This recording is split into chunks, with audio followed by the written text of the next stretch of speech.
So welcome back. ಸಾರಿ, ಬೆಳಗ್ಗೆ ಗಂಟ್ಲು full ಹೊಗೆ ಆಗೋಯ್ತು. ಸೊ ಕಂಪ್ಲೀಟ್ ಮಾಡೋಕ್ಕಾಗಲಿಲ್ಲ. ಇದನ್ನು ಕಂಪ್ಲೀಟ್ ಮಾಡದೇ ಇದ್ದರೆ ನನಗೆ ನೆಮ್ಮದಿ ಯಾಕೋ ಬರ್ತಾ ಇಲ್ಲ. So let's end it out. Let's end historical background today. So till ನಾವು ಇಲ್ಲಿವರೆಗೂ ನಾವು 1773 ಆ್ಯಕ್ಟ್ನ ನೋಡಿದ್ದೀವಿ, 84 ಆ್ಯಕ್ಟ್ನ ನೋಡಿವಿ, 93 ಆ್ಯಕ್ಟ್ನ ನೋಡಿದ್ದೀವಿ, 1813 ಆ್ಯಕ್ಟ್ನ ನೋಡಿದ್ದೀವಿ, ಆ್ಯಂಡ್ ಆಫ್ ಕೋರ್ಸ್ 1833 ಆ್ಯಕ್ಟನ್ನು ನೋಡಿದ್ದೀವಿ, 1853 ಆ್ಯಕ್ಟ್ನ ನೋಡಿದ್ದೀವಿ. So and finally 1857 act most probably. Yes, ಇದನ್ನೆಲ್ಲ ನಾಟ್ 1857, ನಾವು 1853 ಆ್ಯಕ್ಟ್ವರೆಗೂ ನೋಡಿದ್ದೇವೆ. ಓಕೆ, ಸೊ ನಾವು we have to continue with 1857. 1857 ಆ್ಯಕ್ಟ್ನ ಇಂಟ್ರೊಡ್ಯೂಸ್ ಮಾಡೋಕ್ಕಿಂತ ಮುಂಚೆ ಏನಾಯಿತು ಅಂತ ನಿಮ್ಗೆ ಗೊತ್ತಿರಬೇಕು. ಏನಾಯಿತು ಅಂತ ಗೊತ್ತಿರಬೇಕು. There became an incident. ನೀವು ಸ್ಕೂಲಲ್ಲಿ ನೆನಪಿದ್ರೆ ಯು ವುಡ್ ಸಮ್ವೇರ್ ಹರ್ಡ್, ಎಲ್ಲೋ ಒಂದು ಕಡೆ ನೀವು ಈ ವರ್ಡ್ನ ಕೇಳಿರ್ತೀರಾ, that is sepoy mutiny. Sepoy mutiny ಅನ್ನೋ ವರ್ಡ್ನ ನೀವು ಎಲ್ಲಾದ್ರೂ ಒಂದು ಕಡೆ ಕೇಳಿರ್ತೀರಾ. ಲೈಕ್ ಮಂಗಲ್ ಪಾಂಡೆ ಹೆಸರು ಕೇಳಿರ್ತೀರಾ. There would be something called as cartridge that was greased with pig and cow fat and then soldiers were asked to use it. ಇದರಿಂದ ಜನ ರಿವೋಲ್ಟ್ ಆದ್ರು ಅಂತ ಎಲ್ಲೋ ಒಂದು ಕಡೆ ಕೇಳಿರ್ತೀರಾ, ಸಿಪಾಯ್ ಇಮ್ಯುನಿಟಿ. ಓಕೆ, ಇದ್ರ ಬಗ್ಗೆ ನಾನು ಸಪ್ರೇಟ್ ವಿಡಿಯೋ ಮಾಡರ್ನ್ ಹಿಸ್ಟ್ರಿಯಲ್ಲಿ ಮಾಡ್ತೀನಿ, ಆ್ಯಂಡ್ ಇಫ್ ನೀಡೆಡ್ ಇದ್ರ ಬಗ್ಗೆ ನಾನು ನಾಳೆನೇ ವಿಡಿಯೋ ಮಾಡ್ತೀನಿ. But yes, there was some incidents happening in India that people Indians ಏನಿದ್ದಾರೆ they started revolting against British, against East India company. ಅವರು ಸಿಕ್ಕಾಪಟ್ಟೆ ದೌರ್ಜನ್ಯ ಮಾಡ್ತಾ ಇದ್ರು ನಮ್ಮ ಮೇಲೆ. ಟ್ಯಾಕ್ಸ್ ಇರ್ತಿತ್ತು, ಲ್ಯಾಂಡ್ ಇರ್ತಿತ್ತು ಅಂತ ಇಟ್ಕೊಳ್ಳಿ. ಓಕೆ, ರಾಜರ ಕಾಲದಲ್ಲಿ people use to pay 1/4 of their produce as land. ಅಂದ್ರೆ ನೀವು 10 kg ಟೊಮೆಟೊ ಬೆಳೆದ್ರೆ 2.5 kg ಟೊಮೆಟೊನ ನೀವು ಟ್ಯಾಕ್ಸ್ ಆಗಿ ಕೊಡ್ತಾ ಇದ್ರಿ ರಾಜರ ಕಾಲದಲ್ಲಿ. ಬಟ್ ಬ್ರಿಟಿಷರ್ಸ್ ನಿಮ್ಮ ಹತ್ರ 2/3 ಪಾರ್ಟ್ನ ಇಲ್ಲ ಜಾಸ್ತಿ ಟ್ಯಾಕ್ಸ್ನ ಕೇಳಕ್ ಸ್ಟಾರ್ಟ್ ಮಾಡಿದ್ರು. ಸೊ ಇದರಿಂದ ಏನಾಯ್ತು, ಇವರಿಗೆ ಪ್ರಾಬ್ಲಮ್ ಆಯ್ತು, ರೈತರಿಗೆ ತುಂಬಾ ಕಷ್ಟ ಬಂತು. ಇದೇ ತರ ಅವರು ಸೋಷಿಯಲ್ ರಿಫಾರ್ಮ್ಸ್ನ ಮಾಡಕ್ ಸ್ಟಾರ್ಟ್ ಮಾಡಿದ್ರು. ಅಂದ್ರೆ ಅವರು ಇಂಡಿಯನ್ಸ್ದು ರಿಲಿಜನ್ ಏನಿದೆ ಅದ್ರಲ್ಲಿ ಇಂಟರ್ಫಿಯರ್ ಆಗಕ್ಕೆ ಸ್ಟಾರ್ಟ್ ಮಾಡಿದ್ರು. ಇದರಿಂದ ಕೂಡ ಜನ ತುಂಬಾ ರೊಚ್ಚಿಗೆದ್ರು. ಲೈಕ್ ಅವರು ಸತಿನ ಬ್ಯಾನ್ ಮಾಡಿದ್ರು. ಸತಿ ಬ್ಯಾನ್ ಮಾಡಿದ್ ಒಳ್ಳೇದೆ, ಬಟ್ ಆ ಕಾಲದ ಜನಕ್ಕೆ ಇಟ್ ವಾಸ್ ಸಮಥಿಂಗ್ ಲೈಕ್, ಯಾರು ಇವರು ನಮ್ಮ ರಿಲಿಜನ್ಗೆ ಬಂದು ಇಲ್ಲಿ ಒಂದ್ ಕಡೆ ಕ್ರಿಶ್ಚಿಯಾನಿಟಿನ ಪ್ರಮೋಟ್ ಮಾಡ್ತಾ ಇದ್ದಾರೆ, ಇನ್ನೊಂದ್ ಕಡೆ ನಮ್ ಹಿಂದೂಯಿಸಮ್ ನ ಡಿಮೋಟ್ ಮಾಡ್ತಿದ್ದಾರೆ, ಇವರಿಗೆಲ್ಲ ಯಾರು ರೈಟ್ಸ್ ಕೊಟ್ರು ಅಂತ ಜನ ಸಿಟ್ಟಾದ್ರು. ಸೊ ಇದೇ ತರ ತುಂಬಾ ಚಿಕ್ಕ ವಿಷಯಗಳದ್ದು ಫ್ರಸ್ಟ್ರೇಷನ್ ಏನಿತ್ತು ಅದೆಲ್ಲ ಒಂದೇ ಸಲ ಬರ್ಸ್ಟ್ ಆಗಿದ್ದು 1857 ಅಲ್ಲಿ. 1857 ಸಿಪಾಯ್ ಇಮ್ಯುನಿಟಿ ಏನಿದೆ, it's also called as first war of Indian independence, very popularly known as first war of Indian independence. ಈ ವಾರ್ ಎಷ್ಟು ಪವರ್ಫುಲ್ ಆಗಿತ್ತು ಅಂದ್ರೆ ಇಂಗ್ಲೆಂಡ್ ಅಲ್ಲಿ ಕುತ್ಕೊಂಡಿರೋ ಬ್ರಿಟಿಷರ್ಸ್ಗೆ ನಡ್ಗೋಯ್ತು. ಇಡೀ ಇಂಡಿಯಾದಲ್ಲಿ ಏನ್ ಬ್ರಿಟಿಷರ್ಸ್ ಸಾಮ್ರಾಜ್ಯ ಇತ್ತಲ್ವಾ, ಬುಡ ಸಮೇತ ಅಲ್ಲಾಡೋಗಿತ್ತು. ಇಟ್ ವಾಸ್ ಲೈಕ್ ಇನ್ನು ಸ್ವಲ್ಪ ಟ್ರೈ ಮಾಡಿದ್ರೆ 1857 ಅಲ್ಲೇ ಇಂಡಿಯಾಗೆ ಸ್ವಾತಂತ್ರ್ಯ ಬಿಟ್ಟಿರೋದು. ಅಷ್ಟು ರೇಂಜ್ ಅಲ್ಲಿ ದೇರ್ ವರ್ ರಿವೋಲ್ಟ್ಸ್, ಅಷ್ಟು ರೇಂಜ್ ಅಲ್ಲಿ ಯುದ್ಧ ಆಗಿದೆ. But finally somehow British manage to stay back in India. Okay, so ಅಲ್ಲಿಂದ ಸ್ಟಾರ್ಟ್ ಆಗಿದ್ದೆ ಪಾರ್ಟ್ 2, KGF ಪಾರ್ಟ್ 2. ರಾಕಿ ಬಾಯ್ KGF ಬಂದಿಲ್ಲ, ಬಟ್ ನಮ್ಮ ಇಂಡಿಯಾದಲ್ಲಿ KGF ಇದೆ. ಸೊ KGF ಪಾರ್ಟ್ 2 ಏನಾಯ್ತು ಅಂದ್ರೆ, first act was act of 1850. ಇಲ್ಲಿಂದ ಯಾವ್ಯಾವ ಆಕ್ಟ್ಸ್ ಬರುತ್ತೆ, this is called as crown's rule. ಇಲ್ಲಿವರೆಗೂ 1773 ಟು 1850, 1773 ಟು 1857 ಏನಿದೆ, all this time period was known as company's rule. ಯಾಕೆ? Because East India company was ruling in India under the control of British empire. But ಇಲ್ಲಿಂದ direct British crown ಏನಿದೆ, queen ಮತ್ತೆ kings ಏನಿದ್ದಾರೆ, ನಾವೇ direct rule ಮಾಡ್ತೀವಿ ಅಂದ್ರು. So East India company was removed. So that is act of good governance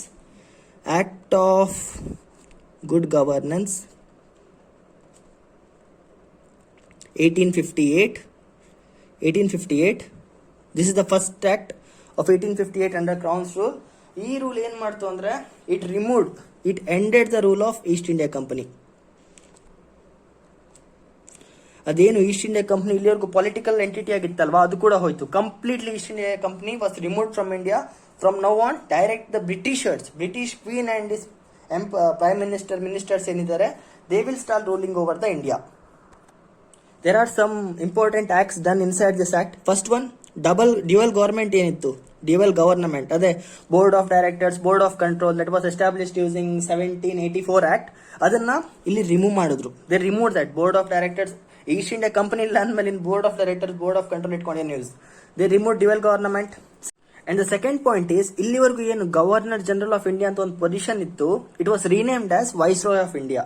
governor general of India ಅಂತ ಒಂದು position ಇತ್ತಲ್ವಾ, that is governor general of Bengal was made as governor general of India. That particular position is now renamed as viceroy of India. And Lord Canning became the first viceroy. ಅಷ್ಟೇ. Okay, this is one thing. And one more position was created inside England. England ಅಲ್ಲಿ ಒಂದು ಹೊಸ position ನ create ಮಾಡ್ರಿ ಇಂಡಿಯಾಗೋಸ್ಕರ. That was known as Secretary of the State. Secretary of the State ಅನ್ನೋ ಹೊಸ position ನ England ಅಲ್ಲಿ ಕ್ರಿಯೇಟ್ ಮಾಡಿದ್ರು. And the Secretary of State would be a person from British Parliament. British parliament ಇದೆ ಅಲ್ವಾ, like ಈಗ India parliament ಇದೆ, where Narendra Modi is the prime minister and there are MLAs, MPs ಇದ್ದಾರೆ. ಅದೇ ತರ ಅಂತ ಒಂದು ಬ್ರಿಟಿಷ್ ಪಾರ್ಲಿಮೆಂಟ್, ಬ್ರಿಟಿಷ್ ಇಂಗ್ಲೆಂಡ್ ಅಲ್ಲಿ ಕೂಡ ಬ್ರಿಟಿಷ್ ಪಾರ್ಲಿಮೆಂಟ್ ಇದೆ. From there they created a position called a secretary of the state, of which the person will be from British Parliament and he will be responsible for all the affairs happening inside India to the Britishers. ಅಷ್ಟೇ. So that ಅಲ್ಲಿಂದ ಒಂದು representative ನ ಇಟ್ಕೊಂಡ್ರು. So separate, so two positions were created. First one is Viceroy of India and second one is Secretary of the State. That's it. In next particular article is known as Indian Council Act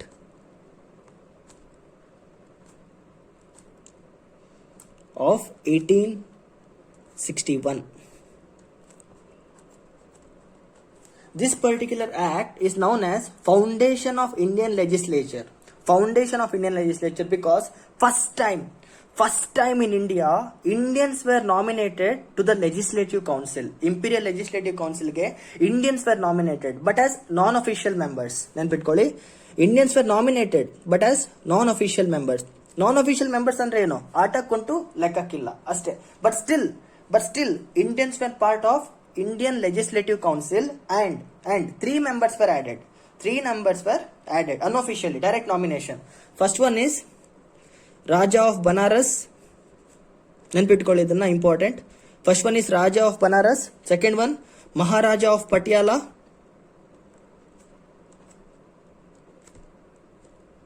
and third one is sir Dinakar Rao.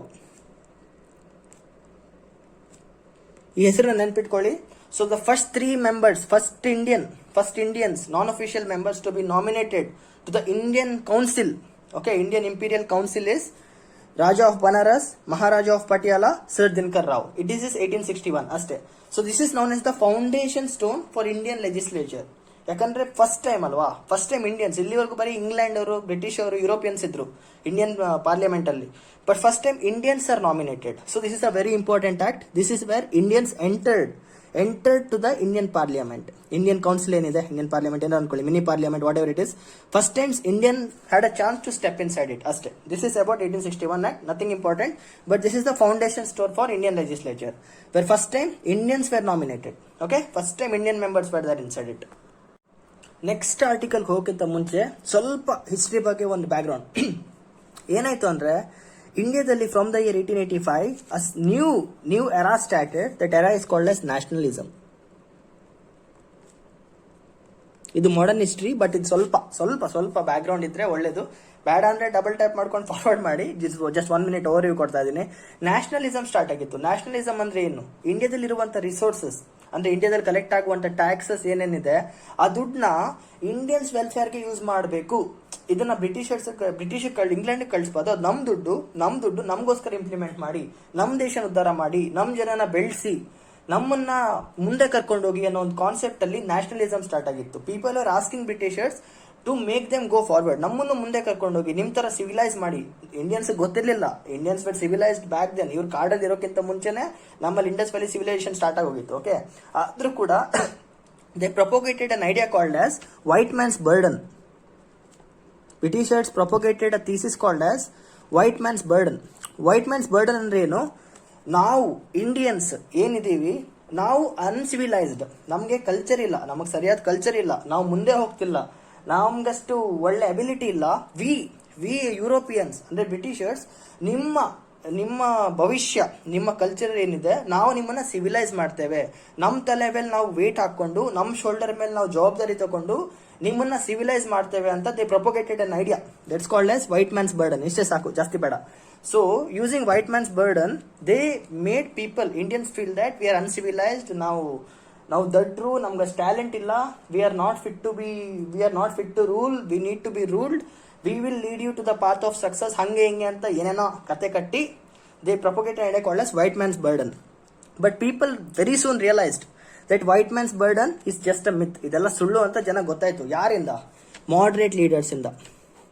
Moderate leaders ಇಂಡಿಯಾದಲ್ಲಿ independence ನ 3 ತರ leaders ತಂದು ಕೊಟ್ಟಿದ್ದಾರೆ. ಇದು ನಿಮಗೆ ಹೇಳ್ತಾ ಇದ್ದೀನಿ.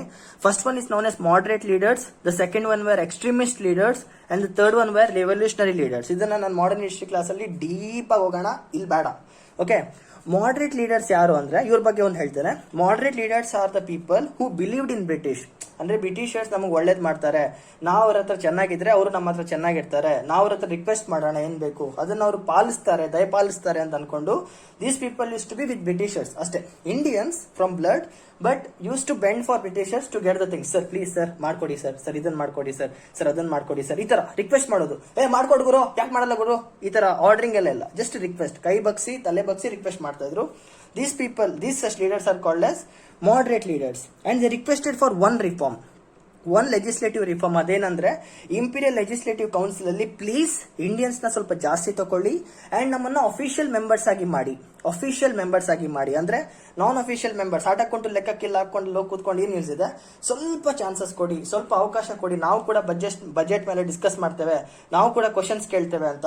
With this request ಪದೇ ಪದೇ ಪಿರಿ ಮಾಡಿದಕ್ಕೆ they passed another act called as ಪಿರಿ ಅಲ್ಲ, they tried their best. It's a great achievement, it's a really great achievement. Act was passed on the request and that act is called as Indian councils act of 1892. Britishers passed another act known as Indians Council Act of 1892. Number of unofficial members in Imperial Legislative Council increased. ಎಷ್ಟು number increase ಆಯ್ತು ಅಂತ ನಂಗೆ ಸರಿಯಾಗಿ ನೆನಪಾಗ್ತಿಲ್ಲ. Next ವಿಡಿಯೋದಲ್ಲಿ ಬೇಕಾದ್ರೆ ಹಾಕ್ತೀನಿ, ಇಲ್ಲಾಂದ್ರೆ caption ಅಲ್ಲಿ ನಂಗೆ ಗೊತ್ತಾದ್ರೆ ಐ ಮೆನ್ಷನ್ ಇಟ್. ನಂಗೆ ಸರಿಯಾಗಿ ನೆನಪಾಗ್ತಾ ಇಲ್ಲ. So number of unofficial members ಏನಿದ್ರು ಇಂಪೀರಿಯಲ್ ಲೆಜಿಸ್ಲೇಟಿವ್ ಕೌನ್ಸಿಲ್ ಅಲ್ಲಿ, it increased. Apart from that Indians were given an opportunity. Voting authority ಇಲ್ಲ, we can't vote on a bill, but we were given opportunity to discuss the budget. ಯಾವಾಗ budget pass ಆಗ್ತಿತ್ತಲ್ವಾ, budget ಬಗ್ಗೆ discussion ಆಗ್ತಿತ್ತಲ್ವಾ, ಈಗಲೂ budget ಇದೆ, ನಿಮ್ಗೆ ಗೊತ್ತಿದೆ, central budget ನಡೆಯುತ್ತೆ. ಒಂದು ಸ್ಟೇಟ್ ನ ರನ್ ಮಾಡಕ್ಕೆ ಎಷ್ಟು ದುಡ್ಡು ಬೇಕು, ಯಾವ ಡಿಪಾರ್ಟ್ಮೆಂಟ್ಗೆ ಎಷ್ಟು ದುಡ್ಡು ಕೊಡಬೇಕು, ದಟ್ಸ್ ಕಾಲ್ಡ್ ಇಸ್ ಬಜೆಟ್. ಇದು ಎಕಾನಮಿಕ್ ರಿಲೇಟೆಡ್. ಬಿಡಿ ಎಕಾನಮಿ ಬಿಡಿ, ಸದ್ಯಕ್ಕೆ ವಾಪಸ್ ಬರೋಣ ಇಲ್ಲಿಗೆ ಪೊಲಿಟಿಗೆ. ಸೊ ಬಜೆಟ್ ಮೇಲೆ ಡಿಸ್ಕಸ್ ಮಾಡುವಂತ ರೈಟ್ಸ್ ನ 1892 ಕೊಡ್ತು ಇಂಡಿಯನ್ಸ್ಗೆ. And we were also given a chance to ask questions.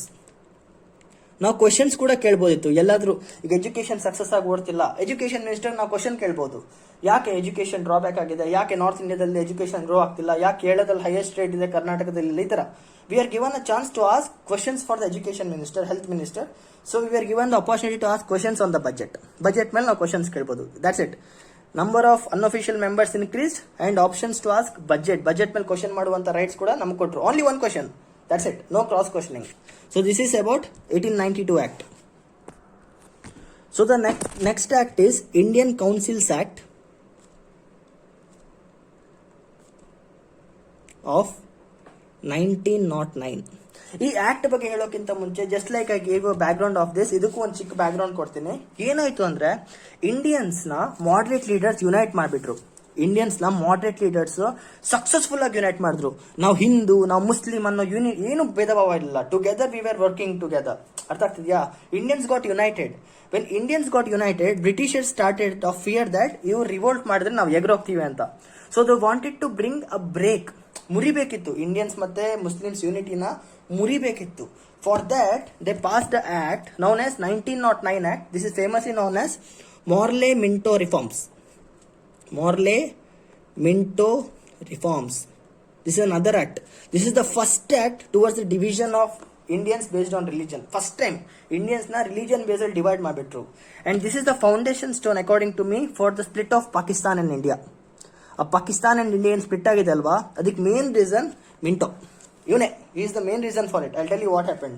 In Morley-Minto reforms, Morley was the secretary of the state who was sitting in England, and Minto was the viceroy who was sitting in India. Next ಇಲ್ಲೇನಾಯ್ತಂದ್ರೆ ಅಲ್ಲಿ unofficial members ಇದ್ರಲ್ವಾ Indian legislative council ಅಲ್ಲಿ, imperial legislative council, the number was increased from 16 to 60. 60 unofficial members were now the part of Imperial Legislative Council. Okay, this is the first point. Next, Indians were allowed to ask cross questions. ಅಂದ್ರೆ first ನೀವು ಇಲ್ಲಿ ಕೂತ್ಕೊಂಡಿದ್ದೀರಾ, ಇಲ್ಲೊಬ್ಬ minister ಏನೋ speech ಕೊಡ್ತಾ ಇದ್ದಾನೆ, ನೀವು first ಏನೋ question ಕೇಳಿದ್ರಿ, ಅವ್ನು ರಿಪ್ಲೈ ಕೊಟ್ಟ, ಅಲ್ಲಿಗೆ ಮುಗಿದೋಯ್ತು. You can't ask supplementary questions. This power was not given in the 1892 act, but here they gave it. ಇವ್ನು ರಿಪ್ಲೈ ಕೊಟ್ಟ, ನೀವು ಸ್ಯಾಟಿಸ್ಫೈ ಆಗಲಿಲ್ಲ, you can cross question him. Supplementary questions authority was given to Indians in 1909 Act, and we were also given a chance to move resolutions on budget. Budget ಮೇಲೆ ನಾವು resolutions ಕೂಡ pass ಮಾಡಬಹುದಿತ್ತು. This is another significance of 1909 Act. What is it? First one, the number of unofficial members increased. Even though unofficial, we had the opportunity to question them. ನಾವು Britishers ನ question ಮಾಡಬಹುದಿತ್ತು. We can pass the resolutions on the budget. This is about officiality. ಇದು legislative reforms. There is another reform that really destroyed Indians. That is called as separate electorate. Minto introduced something called as separate electorate. ಇದಾಗಿದ್ದು ಬೆಂಗಾಲ್ ಅಲ್ಲಿ. ಇದ್ರ concept ಏನಂದ್ರೆ, ಈಗ legislative council ಅಲ್ಲಿ members ನ nominate ಮಾಡಬೇಕು, ಹೌದಾ? ಮೆಂಬರ್ಸ್ ನ ನಾಮಿನೇಟ್ ಮಾಡಬೇಕು. Let's say that there were elections, indirect elections ಆಗ್ತಿತ್ತು. So if a Muslim member stands for that location, Muslim member stands for that position, only Muslims can vote. Only Muslims can vote. ಇಲ್ಲಿ ಇಂಡಿಯಾದಲ್ಲಿ ಏನಾಗುತ್ತೆ, ಈಗ Muslim ಆದ್ರೂ ನಿಂತ್ಕೊಳ್ಳಿ, ಹಿಂದೂ ಆದ್ರೂ ನಿಂತ್ಕೊಳ್ಳಿ, ಯಾವ್ದಾದ್ರು ಪೊಸಿಷನ್ ಯಾವ್ದಾರು ಏರಿಯಾಗೆ ಪ್ರತಿಯೊಬ್ರು ವೋಟ್ ಮಾಡಬಹುದು. ಬಟ್ ಹಿಯರ್ ಇನ್ ಸಪರೇಟ್ ಎಲೆಕ್ಟರೇಟ್ ಆ ಪರ್ಟಿಕ್ಯುಲರ್ ಕಮ್ಯುನಿಟಿ ಅವ್ರು ಮಾತ್ರ ವೋಟ್ ಮಾಡಬಹುದು. ವೋಟ್ ಮಾಡಬಹುದು. That is called as separate electorate, and this was introduced by Minto in 1909 Act. Just imagine. ಇವಾಗ ಏನಾಯ್ತು, Muslims felt that now Hindus ಅವಶ್ಯಕತೆ ಇಲ್ಲ. Why should we bother about Hindus? our interest is being protected. ನಮ್ ಜನ ಹೋಗಿ ನಿಂತ್ಕೊಳ್ತಿದ್ದಾರೆ. ಬರೀ Muslims ಅವ್ರದ್ದು ಇದು ರಿಕ್ವೆಸ್ಟ್ ನ ಫುಲ್ಫಿಲ್ ಮಾಡಿದ್ರೆ this particular person will get the vote. This is called as separate electorate. This brought a breakage between Hindus and Muslims. This was the first step towards the division of India. Okay, separate electorate. The concept of communal electorate was introduced in 1909 Act, and Minto, this person is known as father of communal electorate. Punyatma. This person was called as father of communal electorate. ಅಲ್ಲಿವರೆಗೂ Indians Muslims ಬಾಯ್ ಅಂತ ಬದುಕ್ತಾ ಇದ್ರು. ಯಾವಾಗ ಇದು ಬಂತಲ್ವಾ, gone. Hindus and Muslims got divided. Moderate leaders tried their best to keep them united, but still, whatever Minto planned, it worked out. There was a division between Hindus and Muslims. ಇದನ್ನ ನಾವು modern history class ಅಲ್ಲಿ let's go deep in it. And for the first time in the Viceroy's Executive Council,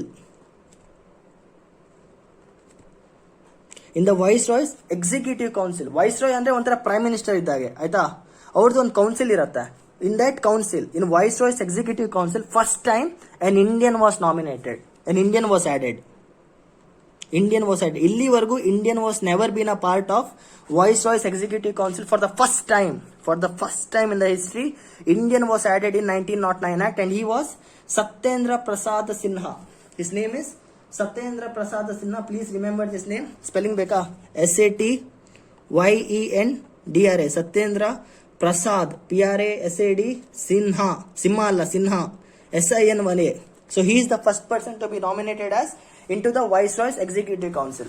This is about 1909 Act. The most important thing that you should need to remember is the name of Satyendra Prasad Sinha, first Indian Viceroy's Executive Council, and separate electorate was given to only Muslims.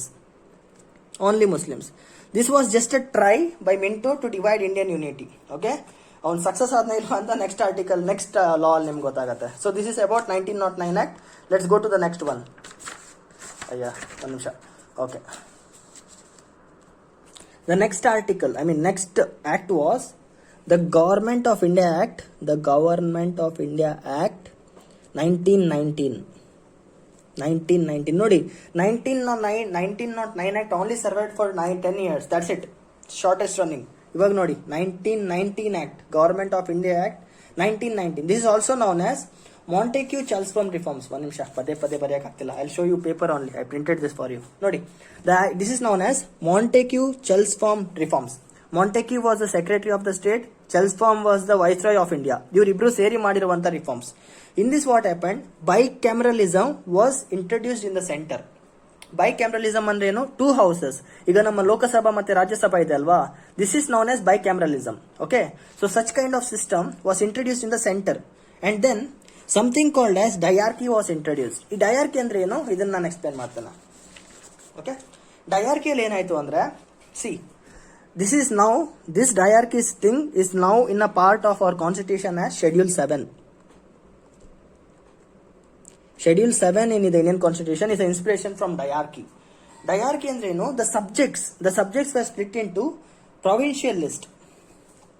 ಈ subjects ಇದೆ ಅಲ್ವಾ, subjects ಅಂದ್ರೆ ಏನು, ಈಗ education is a system, education is a subject, health is a subject. So these are called as subjects. ಇದನ್ನ ನಾನು 7th schedule ಬಂದಾಗ explain ಮಾಡ್ತೇನೆ. The split some subjects into 2 parts. First one were called as reserved subjects, and the other was called as transferred subjects. ಇಲ್ಲೇನಾಯ್ತು, the subjects that are reserved will only be, ಇದ್ರ ಮೇಲೆ discussions ಏನಿದೆ, ಇದ್ರ ಮೇಲೆ discussions will be taken only by the ವೈಸ್ರಾಯ್ಸ್ team. Viceroy central will take care of the subjects that are under reserved list ಅಲ್ಲಿ ಏನೇನು ಬರುತ್ತೆ, it's only viceroy. Transferred list ಅಲ್ಲಿ ಏನೇನು ಬರುತ್ತೆ, this will be taken care bye provincial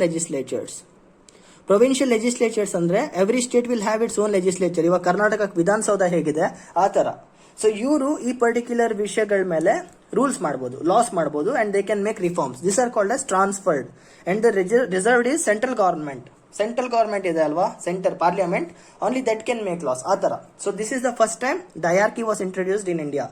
but ಇದಕ್ಕೆ ಒಂದು drawback ಇತ್ತು, ಇದಕ್ಕೊಂದು ಸಿಕ್ಕಾಪಟ್ಟೆ ಒಳ್ಳೆ ಡ್ರಾಬ್ಯಾಕ್ ಇದೆ. ಅದೇನಂದ್ರೆ, ಇನ್ ಕೇಸ್ ಇವ್ರೇನಾದ್ರು ರೂಲ್ ಮಾಡಿದ್ರೆ ಅದನ್ನ ವಾಯ್ಸ್ ರಾಯ್ಗೆ ಇಷ್ಟ ಆಗ್ಲಿಲ್ಲ ಅಂದ್ರೆ he can put a stop to it. ಅವನ ಅಲ್ಲೇ ಮುಗಿಸ್ಬಿಡ್ತಿದ್ದ. ಇವ್ರು ಎಷ್ಟೇ ಕಷ್ಟಪಟ್ಟು ರೂಲ್ ಮಾಡಿ ವಾಯ್ಸ್ ರಾಯ್ ಒಪ್ಕೊಳ್ಳಿಲ್ಲ ಅಂದ್ರೆ gone. This is called as veto power of voice Roy.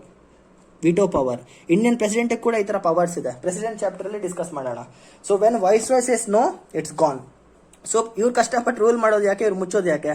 This is just a fake thing. ಇದನ್ನ ಸುಮ್ಮನೆ ಅವ್ರು ಸಮಾಧಾನಕ್ಕೋಸ್ಕರ ಮಾಡಿರುವಂತ ತರ ಇದೆ, ಕಾಟಾಚಾರಕ್ಕೆ ಮಾಡಿದ್ದಾರೆ. ಇವರೇ ಅಲ್ಟಿಮೇಟ್ ಪವರ್ ವಾಯ್ಸ್ ರಾಯ್ನ. ಇವ್ರು ಎಷ್ಟೇ ನಿಗ್ರಾಡಿದ್ರು ಕೂಡ ಅವ್ರಿಗೆ ಇದು ಇಷ್ಟ ಆಗಲ್ಲ ಅಂದ್ರೆ ಲಾ fail. So this is a drawback of that diarchy. But diarchy was introduced in 1919 Act. So coming back, ನೋಡಿ, ಆ ಕಮ್ಯುನಲ್ ರೆಪ್ರೆಸೆಂಟೇಷನ್ ಬಗ್ಗೆ ಹೇಳಿದ್ನಲ್ವಾ, ಬರೀ ಮುಸ್ಲಿಮ್ಸ್ ಗಿತ್ತು ಅಂತ. 1919 Act ಅಲ್ಲಿ it was given to others also. They understood that people are splitting now.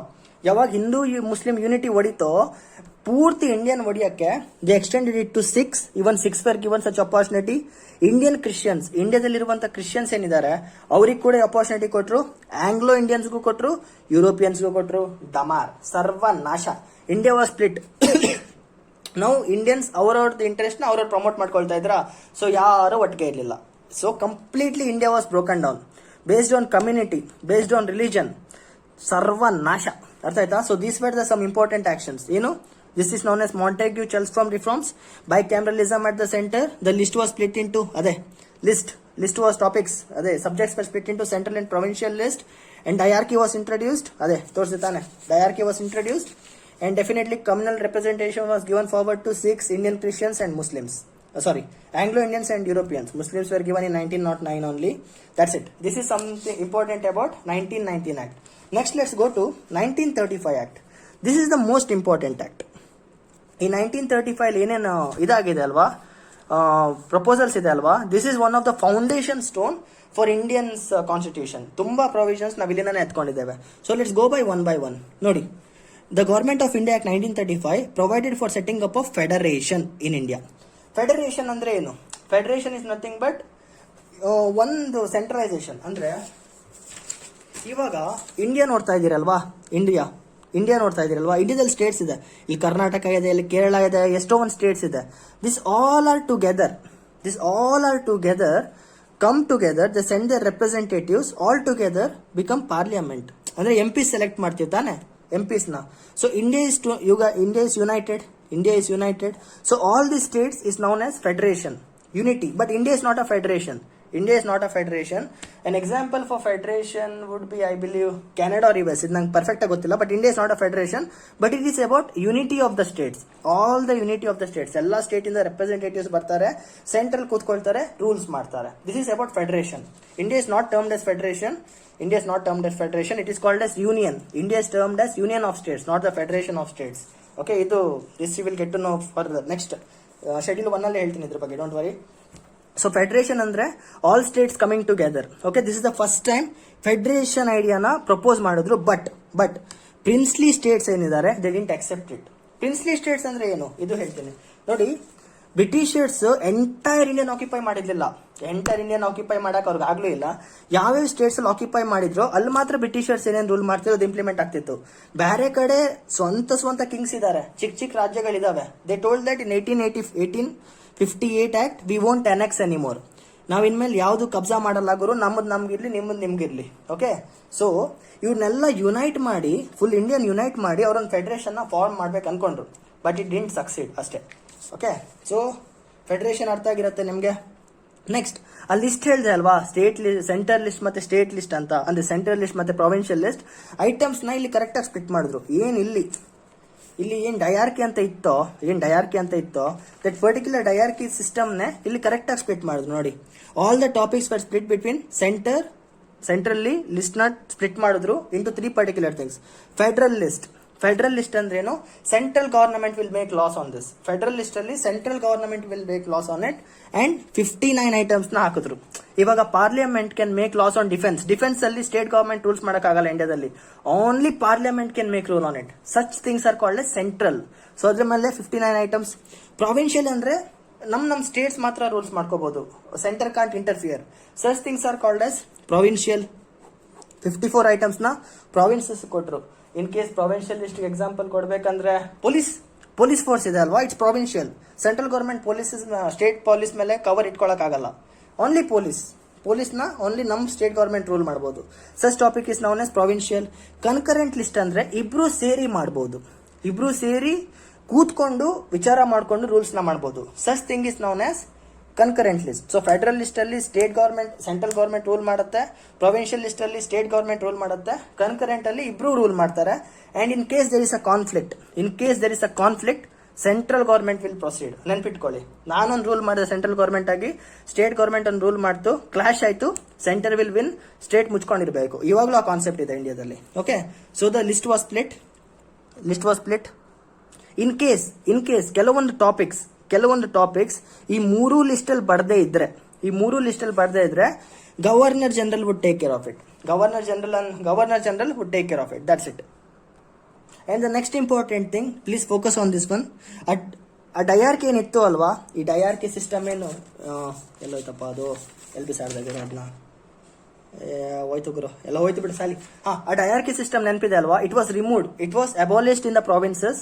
ಏನ್ provinces ಅಲ್ಲಿ ಇತ್ತಲ್ವಾ, it was abolished in the provinces and it was brought to the centre. ಇಲ್ಲಿ ಎಲ್ಲೋ ಬರ್ದಿರ್ಬೇಕು ಗುರು ಅದು. ಇಲ್ಲಿ ನೋಡಿ, diarchy was put to the centre and was abolished in the provinces, provincial autonomy. And the second thing, ಅದು bicameralism ಇದೆ ಅಲ್ವಾ, ಅದೇ ರಾಜ್ಯಸಭಾ ಲೋಕಸಭಾ ತರ, ಅದನ್ನ 6 out of 11 ಪ್ರಾವಿನ್ಸಸ್ ಅಲ್ಲಿ ಇಂಪ್ಲಿಮೆಂಟ್ ಮಾಡಿದ್ರು ಅವರು.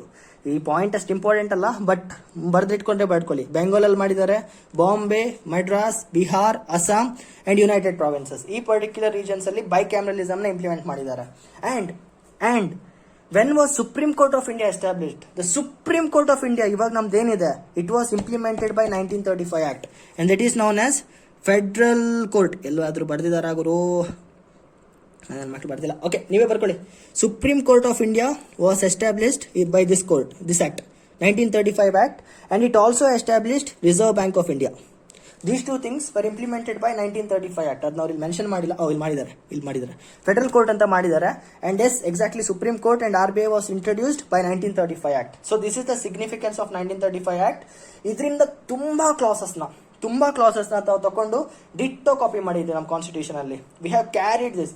ನಮಗೊಂದು ಕ್ರಿಟಿಸಿಸಮ್ ಕೂಡ ಇದೆ, that is the carbon copy of 1935 Act ಅಂತ. ನಮ್ಮ ಕಾನ್ಸ್ಟಿಟ್ಯೂಷನ್ಗೆ ಒಂದು ಕ್ರಿಟಿಸಿಸಮ್ ಕೂಡ ಇದೆ, ಕಾರ್ಬನ್ ಕಾಪಿ ಆಫ್ 1935 Act ಅಂತ. ಈ ಆಕ್ಟ್ ನ ಚೆನ್ನಾಗಿ ಓದ್ಕೊಳ್ಳಿ, very very important act. And finally 1947 Act. 1947 Act is known as Indian independence act. ಇದಕ್ಕಿಂತ ಮೊದಲು ಏನಾಯ್ತಂದ್ರೆ, ಇಂಡಿಯಾದಲ್ಲಂತೂ ಬ್ರಿಟಿಷರ್ಸ್ ನಡಕ್ಸ್ ಬಿಟ್ರು.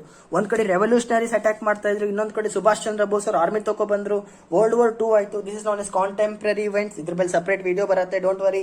ಸೊ ಅಲ್ಲಿ ಎಷ್ಟು ದಂಗೆ ಆಯ್ತು ಅಂದ್ರೆ ಇಂಡಿಯಾದಲ್ಲಿ, Britishers couldn't survive. People started killing Britishers. So they wanted to exit India safely. So they finally told, ಗುರು, ನಾನು ನಿಮಗೆ ಸ್ವಾತಂತ್ರ್ಯ ಕೊಡ್ತೇವೆ, ನಮ್ಮನ್ನ ಇಂಡಿಯಾ ಬಿಟ್ಟು ಹೋಗಕ್ಕೆ, ನಮ್ಮನ್ನ ಜೀವಂತವಾಗಿ ಇಂಡಿಯಾ ಬಿಟ್ಟು ಹೋಗಕ್ಕೆ ಒಂದು ಅವಕಾಶ ಮಾಡ್ಕೊಡಿ ಅಂತ. They gave an act, final act of crowns rule, that is noun as Indian independence act. Indian Independence Act, and this act was given based on the idea of Mountbatten. ಅವನ ಹೆಸರೇ Mountbatten plan ಅಂತ. So what did it say? It said the division of Pakistan and India. Pakistan and India then division ಇದೆ. This was made by 1947 Act, and he also said 1947 ಅಲ್ಲಿ we were given the name of Dominion. We were given not state, we were given Dominion status. Dominion status ಅಂದ್ರೆ ಏನು? ಇದು head ಇರ್ತಾರಲ್ವ president, ಇಂಡಿಯಾದು president, he will be from British, Britisher ಆಗಿರ್ತಾನೆ. Okay, he is not ultimate, he will be Britishers, and this particular thing will be gone when India creates its own constitution. ಯಾವಾಗ India ತಮ್ಮದೇ ಆದಂತ ಒಂದು own constitution ಬರುತ್ತೆ, then this status will be gone, and we got our complete independence in 26th of January 1950. We got our independence in 1947 August ಅಂತ ಹೇಳ್ತೀವಿ. This is just but Dominion status. ಏನು ನಾವು 1947 August 15, 1947 celebrate ಮಾಡ್ತೀವಿ Indian independence ಅಂತ. It is Dominion status ಅಷ್ಟೇ. Complete independence we got it on 26 January 1950 when our own person was elected as president. And the first president of India, ಯಾರು? Good. Dr. Rajendra Prasad. When Dr. Rajendra Prasad became the first president of India, completely British rule ended in India. Okay, so 1947 ಅಲ್ಲಿ he gave Mountbatten's plan. India and Pakistan were created into two separate dominions, and until and unless they don't create their own constitution, elect their own member, a Britisher will be the head of the state. Just representation ಅಷ್ಟೇ.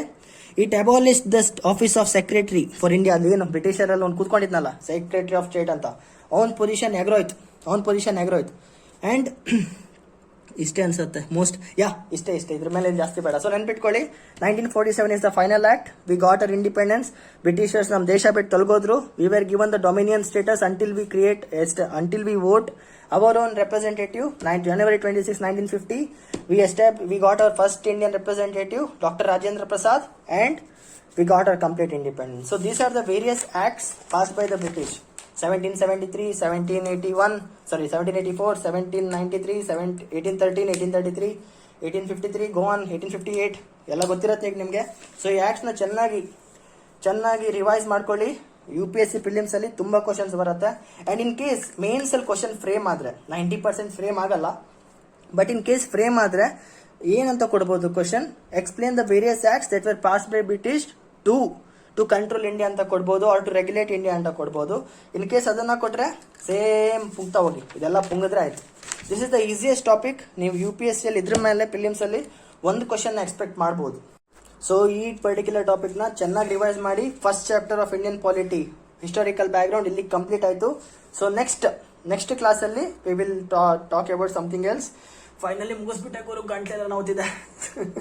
ಸರಿ, ಸಿಗೋಣ, ಬಾಯ್. ಇಷ್ಟ ಆಗಿದ್ರೆ ಇನ್ನೊಂದು ವಿಷಯ, ನಿಮ್ಮ friends ಯಾರಾದರೂ political ಆಸೆ ಇದ್ರೆ ಅವರಿಗೆ ಈ ವಿಡಿಯೋನ ಕಳಿಸಿ. ಓಕೆ, ಜೈ, ಸಿಗೋಣ.